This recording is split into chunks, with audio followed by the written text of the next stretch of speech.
Quite an interesting topic today.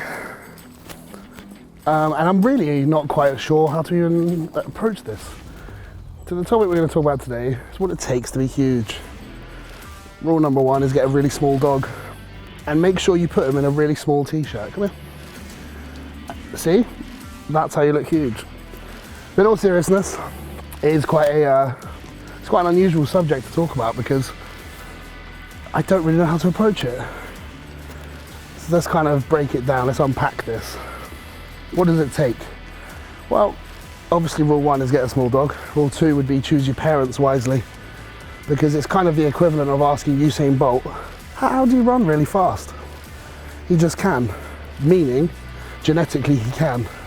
So when I talk genetics, that doesn't mean a lot to some people. You say, oh, genetics, what does that really mean? But in terms of being huge, you've got to take into account when you need to grow, you've got to think about the amount of food you need to eat, right?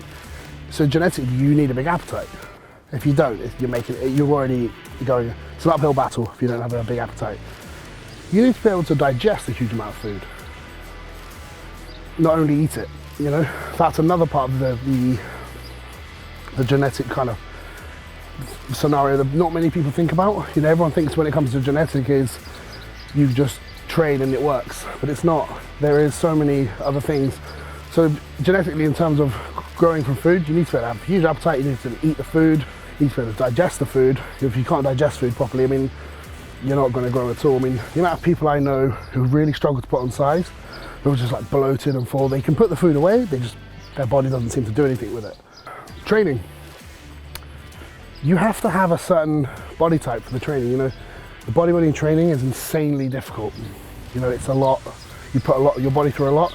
Genetically, are your joints able to recover from that? Are your joints able to withstand the amount of training necessary? How well does your CNS recover? How well does your muscle, your skeletal muscle, how does it actually recover well? Because some people can barely train 3 days a week and they're just dead. Other people can train 6-7 times a week and they're fine. That's another genetic component. Drugs. Everyone thinks, oh yeah, the secret to getting huge is more tren or more this and drugs and drugs and drugs. And it's honestly, if it was, I wouldn't be a very good bodybuilder. And then going back to the whole Usain Bolt analogy, do you really think it took drugs for him to be as fast as he is? Because I've seen many people take drugs and still be shit at their sport. I could take all the drugs in the world, I'm still gonna be shit at baseball because I've never played baseball. But I also know I'm never gonna be playing the NBA because that's genetics as well. I could use all the drugs in the world. It's not gonna make me any smarter. That's genetics. So you have to have that genetic blueprint to start with. So obviously we're not going to talk about the aesthetics of a physique because obviously you're born with certain attachments. But when it comes to being huge, you have to be able to eat, you have to be able to digest it, you have to be able to train, you have to be able to recover.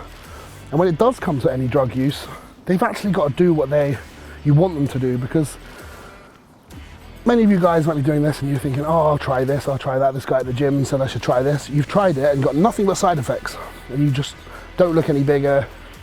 You feel like shit, your skin's bad, your sleep's bad, you can't eat, you feel lethargic all the time. Whatever the case may be, genetically, you're probably not suited for getting huge. But then there's other guys who take almost nothing and they just blow up. Again, genetics. Vegetable. Okay, what's this?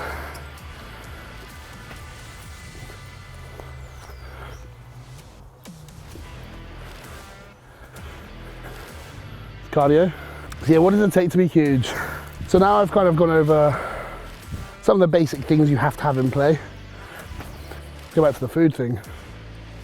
It's a fuckload of food, man. People don't realise the amount of food it takes to grow. Because how many times I've heard like people say, oh, I eat all the time, I eat like 8 meals a day. I eat 10,000 calories a day. Bullshit. Have you ever tried eating 10,000 calories? Not that saying you need to, but that's a lot. Even on like YouTube, you have competitive eaters who do 10,000 calories a day of junk and they struggle. So when it comes to like bodybuilding, you need to be eating like probably half that, but from clean foods. How many of you are actually doing that? How many of you are, forget eating the meals, how many of you are actually preparing and cooking those meals? That in itself is a lot of work. You know, preparing 7 different meals a day, shakes, or your health supplements, or your sports supplements, everything. It takes time just to do that. And then to do it every day, you know how boring and monotonous it is to get up in the morning or a couple of days a week to put time aside to prepare a lot of food. So you've got to think about all the time it takes to prepare the food, to cook the food, to portion out the food, to eat the food, to wash up, to clean up after yourself. You know, there's all these things that no one thinks about. So if you're not doing any of those things, you're not going to get huge. This is one thing I'm quite passionate about. Food's easy. Eat enough meat and rice every 2 to 3 hours. You'll be fine. That's quite an oversimplification, but for the most part, you know, if you're eating, say, chicken or steak and rice every 2 to 3 hours consistently for years and years and years, you're going to get somewhere with that. But probably most of the way, if your training's on point. Most people, even a lot of serious bodybuilders, unfortunately don't train particularly hard or well, and they don't put much thought into their training. They just kind of go to the gym and they're like, oh, we'll do this today. No real rhyme or reason behind it. Look at the best bodybuilders of all time, the biggest ones. How many of you guys watching this think you can keep up with them in the gym? Not saying weights-wise, I'm talking the intensity, the volume. They're the main two factors. How many of you can keep up? That's how you have to kind of look at yourself and how hard do you really train? How much do you really eat? Because going back to the whole drug side of things that we've been discussing, I don't believe that drugs are they're important. They're not the be-all and end-all that people assume, because the people that are taking the most are disregarding the amount of food they need to eat. They're not eating the meals or preparing the meals, or they're not training the way they are. They are the guys that believe the guys that are huge take the most amount of drugs because they're the biggest. But the guys that are the biggest, A, have got the genetic blueprint in place, and they're doing everything else. They're doing all the other things that it takes to get huge, which is the eating, the training. But it's not just eating and training, it's doing it every day and not skipping a beat and not skipping meals and not skipping training and not being smart with yourself. You know, we're not all Captain America. We don't just come out of a bottle.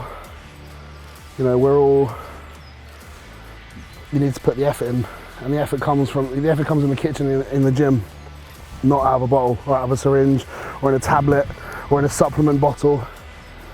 So if you guys, you know, if you don't have the genetics in place, you can definitely get bigger, but it doesn't come from the drugs. It definitely, without a shadow of a doubt, you can call me a liar as much as you want. The training and the nutrition side of things are way more important. I mean, if you ever see like sumo wrestlers, if you ever see how much they eat, yeah, they're really fat. I bet they have a huge amount of muscle in there as well. There's some natural bodybuilders that get in the off season, they get up to huge weight above their stage weight, but they have to keep pounding the food, pounding the training to get the results. You know what I mean? We've all seen Dorian Yates. I mean, a few years ago in a magazine, he put an article about his drug cycle, and everyone said, oh, Dorian's a liar, he took way more than that, 100% no way can you get that big.